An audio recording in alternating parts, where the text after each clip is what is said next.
नमस्ते प्रणाम। हर हर महादेव, जय माता दी। आज आप लोग के बीच में एक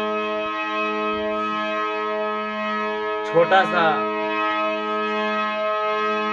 भोजपुरी लोकगीत भेजे तनी। ये गाना के सुनी, अच्छा लगी तो शेयर करी, सब्सक्राइब करी, हमारे चैनल के आगे बढ़ाई जाए।